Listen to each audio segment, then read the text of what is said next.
Assalamualaikum warahmatullahi wabarakatuh. Alhamdulillah. Waalaikumsalam warahmatullahi wabarakatuh. Selamat dan kembali berjumpa dengan saya Imam Amirullah tentunya di channel saya ya. Dan jangan lupa nanti channelnya di like dan subscribe ya. Oke, di video kali ini saya tidak sendiri ya. Intinya video kali ini saya akan berbincang-bincang lah tentang pokoknya nantilah ya, lihat saja.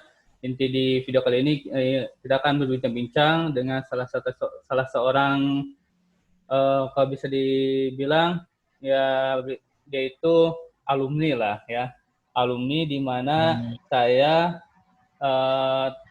mengajar ya, di mana tempat saya mengajar, di alumni baru lulusan kemarin lah.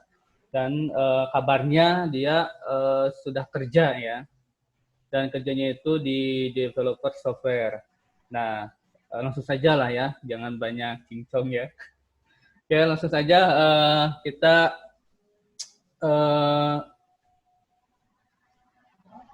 kenal ya, langsung kenalan saja sama orangnya. Beliau adalah Raffi Ahmad ya. Raffi Ahmad bukan ya? Amin Pak. Ya, bukan Raffi Ahmad ya, bukan artis atau begini, namanya sama, awalnya Raffi aja ya. Oke. Assalamualaikum Raffi. Waalaikumsalam Pak Imam. Apa kabarnya Raffi? Alhamdulillah Pak, baik. Bagaimana Bapak, baik Pak? Ya, sama-sama juga, saya juga baik lah ya.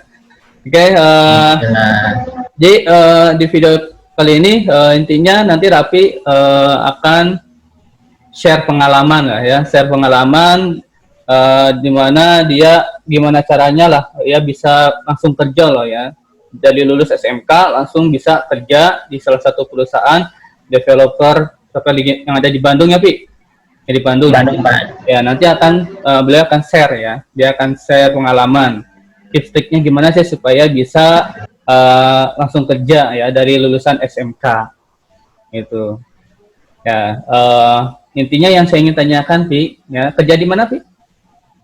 Sebelumnya kerja di Alhamdulillah Pak, saya kerja di software developer salah satu perusahaan di Bandung, namanya Pervision Media Pak. Oh, Pervision Media. Dengar-dengar perusahaan ini tempat di mana Raffi prakterin juga ya? Ya betul Pak. Ya, nah itu ya yang saya juga kan pernah dimotivasi sama Bapak pas PKL. Ya. Prakterin juga di sana dan sekarang kerja juga di sana. Nah, yang saya ingin tahu lah tips triknya gimana lah supaya yang sekarang lagi prakterin ataupun menuju ke prakterin ataupun mau lulus. Nah, tips triknya gimana ya? Tidak mudah kan ketika kita lulus dari sekolah, terus di mana tempat prakterin yang kita dulu tempati bisa menerima untuk kerja di sana. Nah, tips triknya gimana Pi supaya bisa kita kerja langsung kerja lulus dari SMK, terutama ini juga enak ya, langsung diterima di perusahaan yang tempat prakterin dulu Raffi ya kan. Nah, silakan sharing ya, tips triknya gimana lah ya, gitu. Silakan Pi. Ya, terima kasih Pak. Oh ya, jadi yang pertama ya, tips dari saya yang pertama itu jangan lupa berdoa lah. Ya, sebelumnya kan diawali dengan berdoa ya Pak ya. Niat paling ya. Agar ya juga tidak lupa Pak. Yang kedua itu kan sambil berdoa sambil direstu orang tua juga ya Pak ya. Yeah. Nah, terus yang selanjutnya yaitu selama kita prakterin di sana, kita harus tetap jaga attitude Pak. Attitude itu merupakan hal yang sangat penting lah. Jadi katakanlah sebuah perusahaan sekarang lebih mengenal attitude daripada ilmu Pak.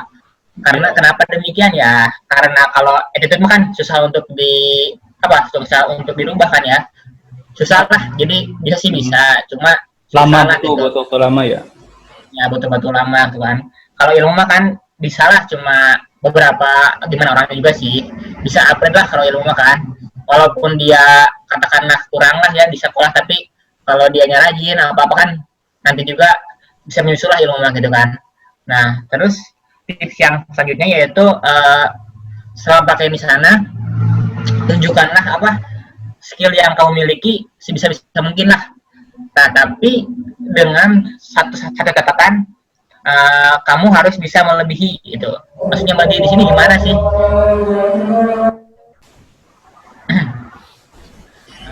Jadi jangan kita harus memberikan hal yang lebih gitu kan. Misalnya nih, kita tuh dikasih tas cuma sampai segini gitu kan. Nah, bisa mungkin kita harus melebihi gitu. Misalkan kita tuh dikasih tas juga cuma nama data gitu kan. Nah, kita tuh kasih poin lebih lah gitu. Jadi sambil nunggu kalau udah beres tugas nih, jangan malah diem gitu nunggu tugas yang lain. Tapi kita tuh harus explore lah gitu. Kita tuh di sana tuh manfaatkan waktu buat explore pengetahuan lah gitu. Misalkan dengan jadi ditambah apa, jadi otomatis kan ke atasan juga bakal senang juga kan gitu kan. Udah mah kita di sana kan kita itu nggak membawa apa nama diri aja kan, harga diri aja gitu kan. Cuma kita di sana tuh bawa nama orang tua lah, nama alma mater sekolah juga lah gitu kan, dan segala macam gitu kan. Jadi kita tuh intinya lah, jadi harus bersikap, tunjukin lah sikap terbaik kita di sana gitu Pak, intinya mah gitu. Ya, jadi intinya yang tadi disampaikan Rapi, ya tips-triknya itu yang pertama niat ya, niat tahu bagus tuh minta doa ke orang tua ya kan. Nah, dari yang paling disorot oleh perusahaan yang tadi Rapi bilang, yang pertama attitude ya kan. Attitude kita harus benar dijaga dan baik, dan itu juga attitude juga tidak sulit lah ya untuk untuk dibuktikan supaya lebih baik ya kan, kecuali dari sekolahnya benar-benar mendidik ya, itu efek dari pendidikan sekolah ya kan. Iya. Sekolah juga faktor penting Pak itu Pak. Ya, jadi sekolah tidak hanya mengajarkan ilmu tapi mendidik juga, itu ya tugas guru yang sangat tinggi lah, sangat sulit lah ya untuk mendidik seorang murid. Dan walaupun ilmu setinggi apapun ya kan, sehebat apapun ilmunya, kalau attitude-nya jelek ya nol juga kan. Nah, kan banyak kan di pemerintahan yang pintar-pintar tapi akhirnya attitude-nya jelek gara-gara korupsi, ya udah itu ya kan, celaka juga kan, ya kan. Nah, seperti itu. Jadi jadi yang masih SMK atau sekolah lah, mau SMK mau SMA, yang mau bekerja ataupun dari SMK yang sedang prakerin supaya bisa langsung kerja. Nah, itulah attitude yang harus diperhatikan, dan juga hard work ya, kerja keras selama prakerin, tidak menunggu tidak menunggu perintah dari pimpinan. Kita harus aktif sendiri ya kan, aktif sendiri Pak, ya betul, mengeksplor diri sendiri. Jadi itu dulu bisa keterima di sana gimana prosesnya, bisa diterima di tempat kerja sekarang pas lulus SMK langsung direkrut, prosesnya gimana sih? Jadi dulu tuh gini ya Pak, pas beres prakerin juga dulu ditawar, Vi katanya mau kerja sambil sekolah atau mau nanti lulus sekolah, katanya kata itu ya. Ya kata Rapi juga nanti dulu deh Pak, masih bingung kan, dulu itu kan masih bingung kan antara mau kemana gitu kan, mau ke depannya gitu kan. Nah akhirnya tapi juga kan kalau sambil kerja kan nanti fokusnya juga kebagi kan, antara fokus sekolah sama fokus kerja juga kan. Nanti kalau kita pintar memanage waktu mah itu bisa-bisa aja sih ya. Tapi susah sih buat Rapi mah gitu kan, belum bisa gitu kalau dulu ya. Nah terus ya udah deh kata atasan gitu, nanti aja deh Vi kalau udah lulus, nah kabarin aja. Nah pas Rapi udah lulus nih, belum lulus sih, pas baru beres uji kom kalau nggak salah, uji kom yang kemarin tuh uji kom tulis, uji kom yang ikut kuis kan. Nah langsung ada dari perusahaan ntar Visina udah lulus katanya, kata atasan teh gitu. Terus kata saya teh belum sih Pak, kalau lulus mah kan masih corona kan, masih di namanya tinggal belum ada kelulusan gitu kan. Tapi ujian mah udah, kata udah beres. Nah itu kata atasan teh cina, enggak cina kerja di sini katanya teh. Ya saya ditawari kontrak kerja gitu langsung, tapi nggak serius sih, Cuma kemarin tuh lewat apa? Lewat email kontrak kerjanya, ya udah deh, tapi tanda tangan aja gitu kan. Eh, Lumayan lah gitunya, apa, ada perusahaan yang langsung kontrak gitu kan, nggak perlu kirim lamaran dulu gitu kan. Alhamdulillah lah, itu bersyukur gitu, udah ada langsung perusahaan yang langsung merekrut gitu Pak. Ya, jadi intinya terima aja dulu ya. Intinya pengalaman dulu perbanyak ya. Nah itu ya Pak, Dulu pengalaman perbanyak. portofolio juga Pak. Portofolionya. Di perusahaannya di bidang apa, Pi? Di bidang informatika, IT development biasa Pak. Software ya? Software host ya. Nah, Iya. itu. Nah, yang banyak kan terutama pembuatan software kan banyak bahasa pemrogramannya ya, Pi ya? Banyak ya Pak. Ya, Banyak, Pak. gitu. Terus yang pemrograman yang dipelajari di SMK kepake gak, Pi sih? Ya kepake dong Oh, Pak. kepake. Oh, gitu. Itu kan basic gitu. Basicnya. Jadi di sekolah Itu cuma orang harus kepake jadi itu. di sekolah cuma basicnya aja ya kan ya, dikuatkan basicnya dulu ya. Dibuatkan basicnya, insya Allah pemrograman apapun kalau basicnya kuat Nah, lancar Pak ke depannya juga. makanya rumah harus dipondasi dulu kan, biar kuat ke atas gitu. Ya, bener kan?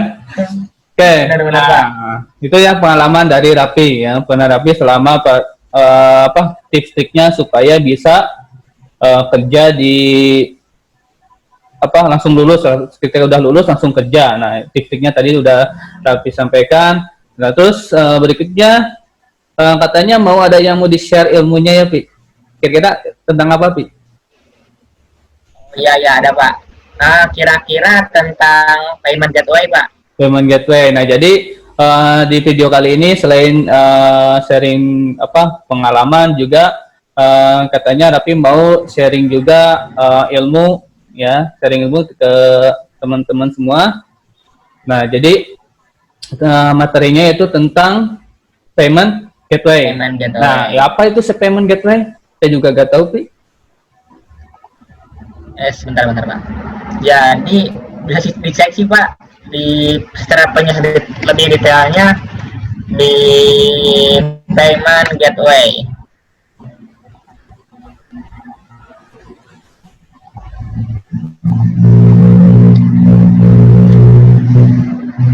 Jadi ini ada dari situs Wikipedia ya Pak ya. Ya. Wikipedia itu menjelaskan bahwa payment gateway adalah layanan pedagang yang disediakan oleh penyedia aplikasi e-commerce untuk mengesahkan kartu kredit atau pengesahan pembayaran langsung untuk e-bisnis, pengacar online, batu bata, dan klik. Jadi intinya itu payment gateway ini adalah aplikasi untuk memudahkan seseorang ya untuk bertransaksi secara digital, secara online gitu kan. Nah, seringkali kita jumpai lah pada aplikasi Shopee, Bukalapak, Lazada gitu kan Pak. Mereka itu kan ada pembayaran lewat virtual kan ada pembayaran lewat virtual account, ada e-payment, ya ada Alfamart, ada transfer bank gitu kan, dan lain-lain sebagainya gitu kan Pak. Ya, mungkin seperti GoPay, ShopeePay gitu ya. Itulah ya. Iya, pasti itulah. Nah, jadi ini intinya biasanya dipakai di e-commerce ya. Kebanyakan di e-commerce. Sebelumnya pernah bikin project yang kayak gini nggak, Pi? Alhamdulillah, ada Pak, ada. Nah, salah satu payment gateway-nya menggunakan apa, Pi? Oh, kalau saya itu biasanya pakai Mitrans, Pak. Mitrans, oke. Okay. Di layanan Mitrans gitu kan. Pembayaran itu kan banyak sih Pak, ada Doku, ada Mitrans gitu kan. Jadi ada Mota gitu kan, banyak sih. Nah, jadi banyak ya. Jadi perlu dicatat nih, Mitrans bisa, Doku bisa, Setoyo tadi Mota juga bisa. Nah, jadi yang sekarang ini yang dijelaskan oleh Raffi adalah tentang payment gateway yang pakai Mitrans. Ya, Mitrans aja Pak. Nah, Mitrans juga itu salah satu dari payment gateway gitu ya. Ya. Nah, bisa di-share seperti apa sih proses kerja dari Mitrans dari awal sampai akhir itu gimana sih kalau kita pengen menggunakan layanan Mitrans itu awal-awalnya itu seperti apa pertamanya bisa di-share itu? Di-share screen aja Pak, gimana? Ya, atau terserah tapi ya. Pokoknya dijelasin dulu, ya silakan. dijelasin dulu. Ya silakan. Jadi apa? Pertama-tama ya kalau mau pakai Mitran tuh kita tuh paling wajib lah ya bikin akun dulu di mitran.com gitu kan. Bisa dicek kan di situsnya ada mitran.com. Nah, di dalam Mitran juga ada dua tipe. Jadi tipe yang pertama itu ada tipe sandbox, yang kedua ada tipe production gitu kan. Hmm. Apa sih bedanya sandbox sama production gitu kan? Nah, kalau sandbox itu bisa kita katakan sebagai mode development lah, sebagai mode pengujian, pencobaan lah, percobaan sebelum kita apa namanya melakukan transaksi secara langsung ke banknya gitu kan. Bisa dicek sih jalan apa alur kerja Mitra itu di dokumentasinya lah. Nanti tinggal cek aja di dokumentasinya gimana gimananya gitu lah. Cara Mitra bekerja gitu kan. Nah, yang kedua tinggal kita itu konfigurasi ambil APK-nya gitu kan, Pak. Nah, di sana itu kan ada dua, kalau nggak satu ada Snap API sama apa sih, lupa lagi sih, nanti dicek lah ya sambil kita berjalan nanti. Nah, itu kedua kayak itu sangat berfungsi untuk menghubungkan antara aplikasi kita sama aplikasi sama mitra tersebut gitu kan. Nah, kan banyak nih yang pada apa yang masih bingung gitu kan, gimana sih gitu kan menghubungin antara suatu aplikasi ke aplikasi lain gitu kan. Iya. Nah, biasanya kita itu pakai API gitu kan, Pak ya. Iya. Nah, API itu bisalah nanti dicari lagi penjelasan tentang API. Jadi intinya itu API itu adalah pertukaran data lah. Nah, biasanya API itu berbentuknya JSON biasanya sih. Nah, sekarang mau dilihatin langsung aja contohnya, Pak, aplikasinya. Iya, boleh silakan. Boleh. Udah nih. Itu Pak, share screen di hostnya. Share screen-nya itu, Pak. Oh ya, hostnya. Ya, udah silakan, Bi.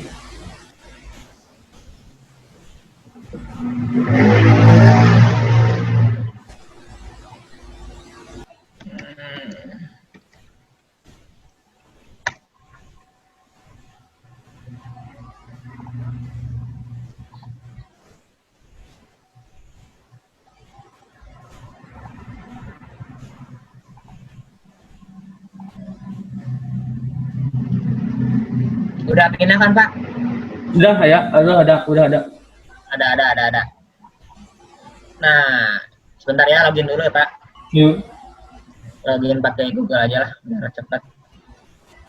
Nah, ini juga salah satunya gimana kan gitu kan cara ngehubungin login pakai akun Google, pakai akun Facebook gitu kan, Pak.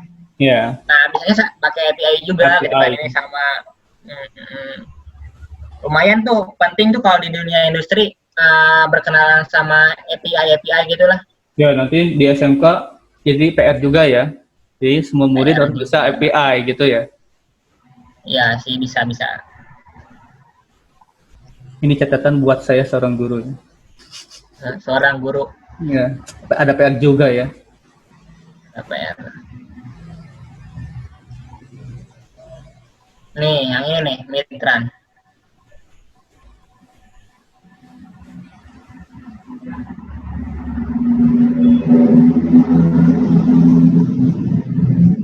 Maaf ya kalau ada noise ini suara kendaraan. Aduh, suara kendaraan. Karena rumah Rap itu dekat dengan jalan raya ya, Pi ya. Oh iya, pas kan lagi di rumah, Pak, nggak di kantor, ini lagi WFH. Ini lagi remote ya? Kerjanya lagi WFH ya. Lagi WFH ya, Pak. Aduh. Kemana ini ke sana? Jaringan teh. Duh. Jaringan.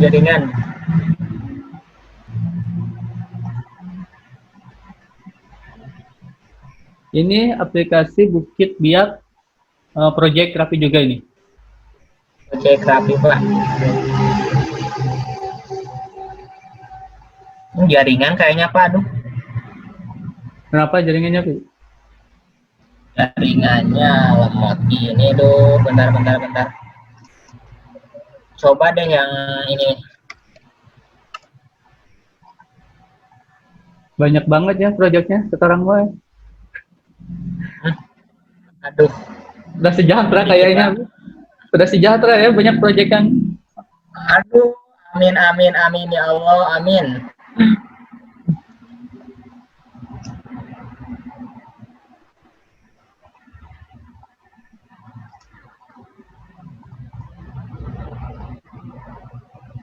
Sebentar di jaringan ini mah Pak.